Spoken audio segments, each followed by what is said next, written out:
आपण पाहत आहात भारतीय जनमत, आपला चॅनल।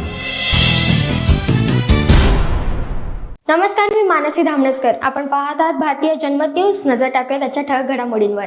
उल्हासनगरात हिंदू धर्मांतराच्या प्रकरणावर शनिवारी सकल हिंदू समाजाने भव्य मोर्चा काढला। कैलास कॉलनी आणि समतानगर येथून तहसीलदार कार्यालयापर्यंत काढण्यात आलेल्या या मोर्चात मोठ्या संख्येने नागरिक सहभागी झाले होते। धर्मांतराच्या घटनेविरोधात तीव्र निषेध व्यक्त करत मोर्चा काढण्यात आला। आमदार नितेश राणे यांनी धर्मांतर प्रकरणाची माहिती घेतल्यानंतर हा मोर्चा काढण्यात आला।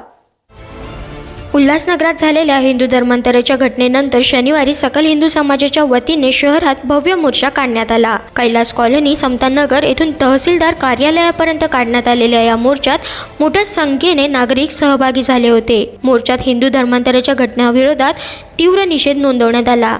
आमदार नितेश राणे यांच्या नेतृत्वाखाली हा मोर्चा निघाला। काही महिन्यांपूर्वी कुर्ला कॅम्प येथे राहणाऱ्या कल्पना चौधरी यांची मुलगी दृष्टी चौधरी हिने धर्मांतर केल्याचा प्रकार समोर आला होता। या प्रकरणात बनावट कागदपत्रे सादर करत धर्मांतर केल्याचा आणि फूस लावल्याचा आरोप कुटुंबियांनी केला होता।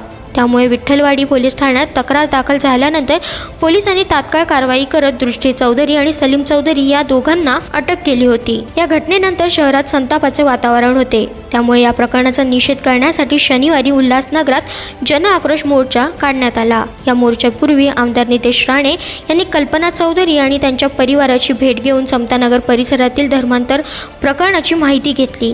त्यानंतर उल्हासनगर तहसील कार्यालयापर्यंत हा मोर्चा काढण्यात आला।